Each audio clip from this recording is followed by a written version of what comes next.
Assalamualaikum warahmatullahi wabarakatuh. Di sini saya akan menjelaskan konsep dasar sistem informasi geografis. Pertama-tama, perkenalkan nama saya Puri, NIM 20044111209 dari kelas 3F Teknik Informatika Universitas Cokro Aminoto, Malopo. Sistem informasi geografis. Pertama-tama, saya akan menjelaskan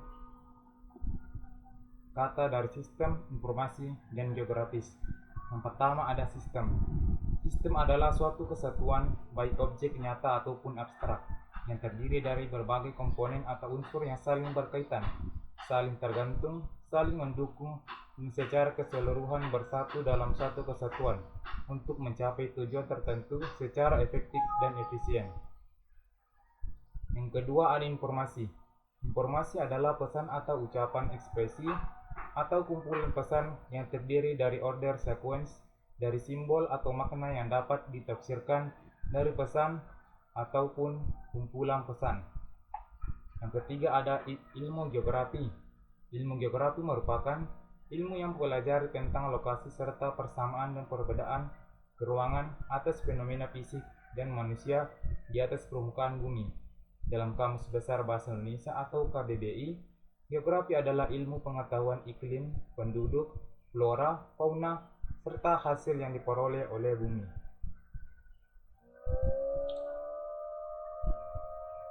Sistem informasi geografis berasal dari tiga gabungan kata, yaitu sistem, informasi, dan geografis. Dari ketiganya, dapat dipahami bahwa sistem informasi geografis adalah penggunaan sistem berisi informasi mengenai kondisi bumi dalam sudut pandang keruangan. Adapun beberapa pengertian SIG menurut beberapa pakar.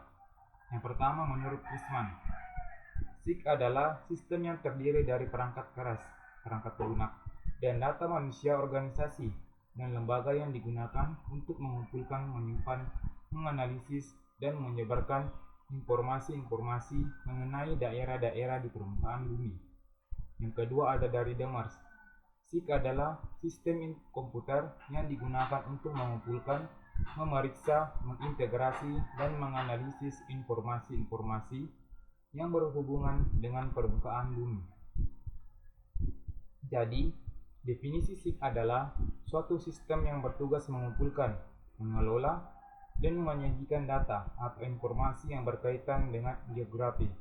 Data tersebut memuat data atau fakta permukaan bumi secara lengkap, misalnya seperti keadaan geologi, topografi, jenis tanah, hidrologi, iklim, dan budaya. Wujud data tersebut disajikan dalam bentuk peta, sehingga sistem informasi geografi tidak lepas dari peta sebagai basis data. Yang selanjutnya adalah penggolongan dan macam-macam informasi geografis. Setelah data yang dibutuhkan terkumpul, langsung saja dimasukkan ke dalam aplikasi SIG. Ada dua jenis data yang bisa diinput dalam SIG, yaitu data spasial dan data atribut. Yang pertama adalah data spasial. Data spasial adalah data atau informasi yang memiliki referensi atau koordinat geografis. Cara memasukkan data spasial ke dalam SIG dapat dilakukan dengan dua cara, yaitu digitasi dan penyaman atau scanning. Contoh hasil digitasi adalah jalan pada peta rupa bumi, Kecamatan Balongpanggang, Gresik. Yang kedua ada data atribut. Data atribut adalah data yang memberikan penjelasan mengenai objek, fenomena, atau informasi yang ada di permukaan bumi. Data atribut suatu objek dapat berupa data kualitatif dan kuantitatif. Data kualitatif adalah hasil pengamatan yang dinyatakan dalam bentuk deskriptif, yang diperoleh dari pengisian angket, wawancara, dan tanya jawab. Data kualitatif contohnya adalah penggunaan tata guna lahan, seperti data pemukiman, sawah, dan kawasan industri, tegalan, dan sebagainya. Sedangkan data kuantitatif adalah data hasil pengamatan yang dinyatakan dalam bilangan. Data kuantitatif berfungsi untuk memperlihatkan perbedaan nilai objek. Selanjutnya ada informasi geografis. Secara garis besar, Seluruh objek kajian geografi dapat dibedakan atas dua aspek utama, yaitu aspek fisik dan aspek sosial. Aspek fisik mempelajari bentang alam atau landscape, yaitu bagian dari permukaan bumi yang dibentuk oleh adanya interaksi dan interdispensasi bentuk lahan. Perhatian utama geografi fisik adalah lapisan hidup atau leaf layer dari lingkungan fisik, yaitu zona tipis dari dataran dan lautan yang ada di dalamnya. Terdapat sebagian besar fenomena kehidupan yang memenuhi aspek kimiawi, biologis, astronomis, dan lain sebagainya. Yang pertama ada aspek fisik. Aspek fisik terdiri dari beberapa aspek, yaitu meteorologi dan klimatologi.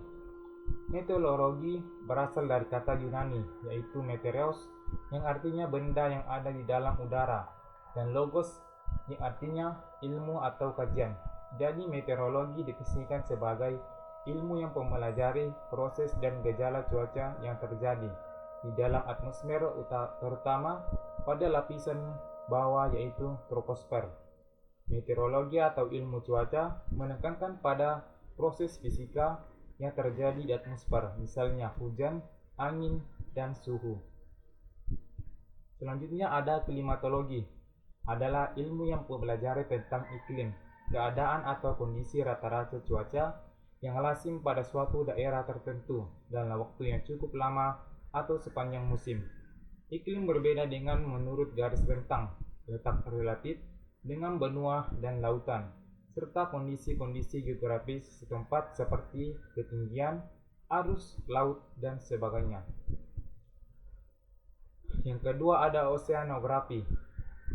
Oceanografi juga disebut oceanologi, adalah cabang ilmu yang mempelajari samudera dan lautan. Lingkup oceanografi pada kenyataan lebih dari sekadar deskripsi tentang samudera. Keadaan samudera sendiri akan melibatkan berbagai disiplin ilmu jika diungkapkan. Orang yang pelajari samudera secara mendalam disebut oceanographer. Dari oceanografi sendiri seringkali diungkapkan berdasarkan 4 kategori keilmuan, yaitu fisika, biologi, kimia, dan geologi. Oceanografi fisis khusus mempelajari segala sifat dan karakteristik yang membangun fluidanya. Oceanografi biologi mempelajari sisi hayati samudera guna mengungkapkan berbagai siklus kehidupan organisme yang hidup atau dari samudera. Yang ketiga ada hidrologi dan hidrografi. Hidrologi adalah cabang ilmu geografi yang mempelajari pergerakan, distribusi, dan kualitas air di seluruh bumi, termasuk siklus hidrologi dan sumber daya air. Orang yang ahli dalam bidang hidrologi disebut hidrolog, bekerja dalam bidang ilmu bumi dan ilmu lingkungan, serta teknik sipil dan teknik lingkungan. Kajian ilmu hidrologi meliputi hidrometeorologi atau air yang berada di udara dan berwujud gas, potamologi atau aliran permukaan, limnologi atau air permukaannya relatif tenang seperti danau dan waduk, geohidrologi atau air tanah, dan kriologi, air yang berbentuk padat seperti es dan salju, dan kualitas air. Hidrografi atau geodesi kelautan menurut pandangan awam adalah ilmu tentang pemetaan laut dan pesisir. Hidrografi menurut S32 Aiho Hydrographic secara etimologi berasal dari bahasa Yunani yang terdiri dari kata hidro yang berarti air dan grafi yang berarti menulis. Hidrografi artinya gambaran permukaannya digenangi air. Dalam ilmu hidrografi lebih banyak disinggung tentang pemetaan daerah perairan. Secara praktis disebut dengan survei hidrografi. Jenis survei yang hidrografi berdasarkan wilayahnya adalah survei tepi pantai, survei perairan pantai, dan survei lepas pantai. Yang keempat ada geologi dan geomorfologi. Geologi adalah suatu bidang ilmu pengetahuan kebumian yang mempelajari segala sesuatu mengenai planet bumi beserta isi-isinya. Ilmu geologi merupakan kelompok ilmu yang membahas tentang sifat-sifat dan bahan-bahan yang membentuk bumi, struktur, proses-proses bekerja, baik di dalam maupun di atas permukaan bumi. Selanjutnya, prinsip-prinsip ilmu geografi. Prinsip ilmu geografi yang ada meliputi prinsip distribusi atau penyebaran, interrelasi atau keterkaitan, deskripsi atau penggambaran, dan kronologi atau gabungan. Secara umum, pengertian geografi adalah ilmu yang pelajari tentang lokasi serta persamaan dan perbedaan keruangan atas fenomena fisik dan manusia di atas permukaan bumi. Secara umum ada 4 prinsip geografi. Yang pertama ada prinsip distribusi, merupakan salah satu dari 4 prinsip ilmu geografi yang paling utama. Fungsi prinsip ini untuk menelaah gejala dan fenomena geografi yang tersebar di permukaan bumi secara tidak sama dan tidak merata. Fenomena geografi ini bisa diteliti berupa bentang alam, tumbuhan, dan hewan manusia.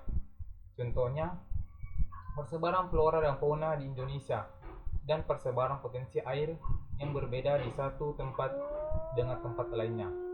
Yang kedua ada prinsip interrelasi. Fungsi prinsip interrelasi ini untuk menelaah hubungan yang saling terkait antara gejala yang satu dengan gejala geografi yang lain dalam suatu ruang. Tujuannya untuk menguraikan hubungan yang ada dalam ruangan tersebut antara satu gejala dengan gejala yang lainnya. Contoh prinsip ini, kekeringan yang terjadi sebagai dampak adanya fenomena La Nina. Contoh lainnya, fenomena banjir akibat adanya penebangan hutan di wilayah hulu. Yang ketiga ada prinsip deskripsi. Fungsi prinsip ini untuk memberikan penjelasan yang lebih jauh tentang gejala-gejala yang terjadi di muka bumi yang dapat diamati.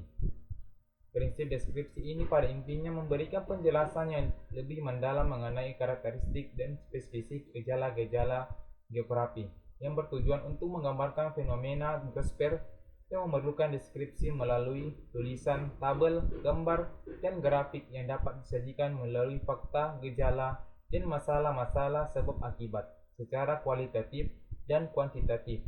Contoh prinsip ini, tabel angka pengangguran di Provinsi Jawa Timur. Contoh lainnya, grafik peta lempeng tektonik di dunia. Dan yang terakhir ada prinsip kronologi. Fungsi prinsip ini bertujuan untuk menelaah gejala, fakta maupun permasalahan yang ada di suatu tempat yang dapat ditinjau dari persebaran interrelasinya, interaksinya, dan integrasinya dalam ruangan tertentu.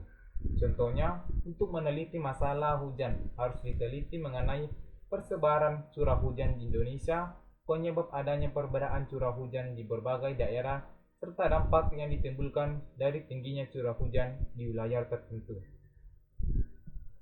Selanjutnya, komponen-komponen sistem informasi geografis. Terdapat 3 komponen dalam SIG, yaitu perangkat keras atau hardware.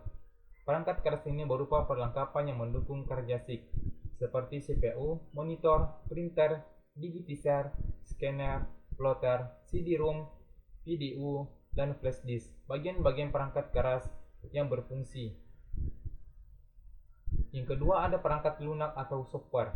Perangkat lunak atau software yaitu komponen SIG yang berupa program-program yang mendukung kerja SIG seperti input data, proses data, dan output data. Contoh perangkat lunak SIG adalah QGIS, ArcView, dan ArcGIS.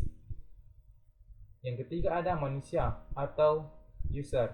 Manusia sebagai pelaksana dan penanggung jawab dalam pengumpulan proses, analisis, dan publikasi data geografis. Komponen bawah inilah yang mengelola data hasil lapangan yang selanjutnya diproses atau digitalisasi menjadi sebuah peta yang dapat digunakan untuk keperluan tertentu sesuai dengan fungsinya. Sumber data sistem informasi geografis. Yang pertama ada data lapangan. Data yang diperoleh langsung dari pengukuran lapangan secara langsung, seperti misalnya pH tanah, curah hujan, jenis tanah, dan sebagainya. Yang kedua ada data peta, merupakan informasi yang terekam pada kertas atau film, dikonversikan ke dalam bentuk digital, misalnya peta geologi, peta tanah, dan sebagainya. Yang ketiga ada data citra penginderaan jauh, berupa foto atau udara atau radar yang dapat diinterpretasi terlebih dahulu sebelum dikonversikan ke dalam bentuk digital. Jadi ketiga sumber data saling berkaitan, melengkapi, dan mendukung, sehingga tidak boleh ada yang diabaikan. Data yang belum dalam bentuk digital dapat diubah secara bentuk digital dengan menggunakan cara manual, yaitu mengubah informasi geografis menjadi data digital dengan sistem kisi-kisi atau read or write register system. Selanjutnya ada tahapan kerja SIG. Dalam kerja SIG mula-mula dibutuhkan data awal atau database, yaitu data yang dikumpulkan selama survei dimasukkan dalam komputer, atau peta yang telah ada secara optis ini dimasukkan ke dalam peta. Database dapat digunakan untuk mengelola program lanjut. Input data atau masukan dapat diperoleh dari penelitian lapangan, kantor pemerintah, peta, dan data citra penginderaan jauh. Yang pertama ada input. Mula-mula data di database, yaitu data yang dikumpulkan selama survei dimasukkan ke dalam komputer, atau peta yang telah dilarik secara optis dan dimasukkan ke dalam komputer. Yang kedua ada proses. Proses dapat berlangsung untuk memanggil, memanipulasi, menganalisis data yang tersimpan dalam komputer. Jenis analisis tersebut yaitu analisis lebar, analisis penjumlahan aritmatika, dan analisis garis bidang. Yang terakhir ada keluaran atau output.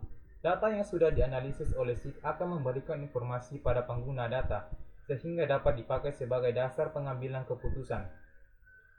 Keluaran SIG dapat berupa cetakan, hard copy, rekaman soft copy, dan tayangan display. Adapun fungsi dan peranan sistem informasi geografis. Yang pertama, SIG untuk interpretasi sumber daya alam. Contohnya, untuk mengetahui persebaran berbagai sumber daya alam, misalnya minyak bumi, batu bara, emas, besi, barang tambang lainnya. Dan untuk mengetahui kawasan lahan potensial dan lahan kritis. SIG untuk perencanaan pembangunan. SIG digunakan untuk menganalisis peta-peta tematik. Contohnya, perencanaan pembangunan terminal bus dapat memanfaatkan peta jaringan jalan, peta tata guna lahan, peta kepadatan penduduk, peta trayek angkutan, maupun peta harga tanah. SIG untuk perencanaan ruang. Berguna untuk pengembangan pemukiman penduduk kawasan industri, sekolah, maupun rumah sakit. Seluruhnya juga digunakan oleh SIG. SIG untuk perencanaan transportasi. Dalam bidang transportasi, pemetaan SIG digunakan untuk interpretasi jaringan transportasi publik sesuai rute alternatif, perencanaan perluasan sistem jaringan jalan, serta analisis kawasan rawan kemacetan dan kecelakaan. SIG untuk mitigasi bencana. Digunakan untuk menentukan wilayah yang menjadi prioritas utama penanggulangan bencana. Untuk mengidentifikasi sumber bencana, menentukan lokasi tempat evakuasi, mengidentifikasi luas area yang terkena bencana, dan lain sebagainya. Demikianlah tadi konsep dasar sistem informasi yang dapat saya sampaikan. Kurang lebih yang mohon dimaafkan. Assalamualaikum warahmatullahi wabarakatuh, dan terima kasih.